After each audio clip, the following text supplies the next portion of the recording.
Saya pernah diwawancarai oleh tim Profesor Don Emerson, Direktur Forum Asia Tenggara di Stanford University, Amerika Serikat, yang juga anggota Komisi Nasional Hubungan Indonesia-Amerika Serikat beberapa tahun yang lalu.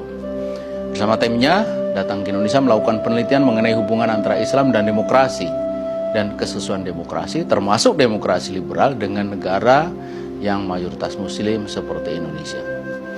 Hasil penelitian itu kemudian dikemas dalam bentuk sebuah film dokumenter. Setelah panjang lebar berbincang tentang demokrasi dan Islam, lalu ditanyakan kepada saya, apakah khalifah nantinya mesti seorang Muslim?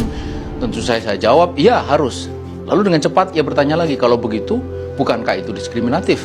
Karena hanya seorang Muslim saja yang bisa menjadi khalifah, sementara warga non-Muslim tidak bisa, maka kemudian menjadi seperti warga kelas 2. Jelas, ini pertanyaan bernada gugatan bahkan serangan kepada Islam. Tanpa ragu yang menuding sistem politik Islam itu diskriminatif. Bila persamaan hak politik adalah sebuah kebaikan, maka diskriminatif atau diskriminasi politik pasti akan dianggap sebagai keburukan.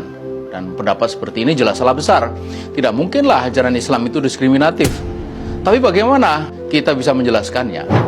Saya katakan kepadanya bahwa terkait dengan siapa yang boleh menjadi kepala negara dalam sistem politik apapun dan di negara manapun, pasti ada limitasi atau pembatasan.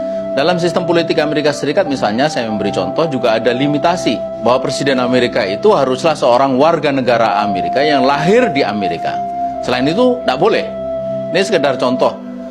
Barack Obama, Presiden Amerika Serikat kulit hitam pertama, lahir di Honolulu, Hawaii 4 Agustus 61. Toh begitu, sempat yaitu mendapatkan resistensi dari sebagian warga Amerika karena dianggap kurang Amerika, hanya karena ayahnya berasal dari Kenya. Saya katakan kepadanya bahwa limitasi dalam sebuah sistem politik adalah satu hal yang wajar, dan itu bukanlah diskriminasi. Begitu juga dalam Islam. Khalifah haruslah seorang Muslim. Bedanya limitasi dalam sistem politik Amerika dan sistem politik negara lain itu berdasarkan pada sesuatu yang tidak bisa dirubah.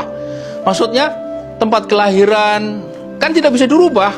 Ya, sekali Anda lahir di Indonesia misalnya, tidak mungkin dirubah menjadi lahir di Amerika. Begitu sebaliknya, selamanya Anda tidak akan mungkin menjadi presiden Amerika karena lahir di Indonesia. Sementara limitasi dalam sistem politik Islam itu berdasar pada sesuatu yang bersifat pilihan. Dan karena itu dia bisa dirubah. Keislaman seseorang itu sebagaimana juga ketidakislaman adalah buah dari pilihan. Dan tiap pilihan pasti ada konsekuensinya. Karena Anda memilih menjadi seorang Muslim, Anda tidak mungkin menjadi khalifah. Tapi begitu Anda berubah atau merubah diri menjadi seorang Muslim, saat itu Anda punya peluang menjadi seorang khalifah. Peluangnya terbuka. Dengan demikian, limitasi yang dianukan oleh Islam itu lebih rasional ketimbang sistem politik manapun yang menggunakan limitasi atas dasar primordialisme. Jadi, siapa yang diskriminatif? Pikir.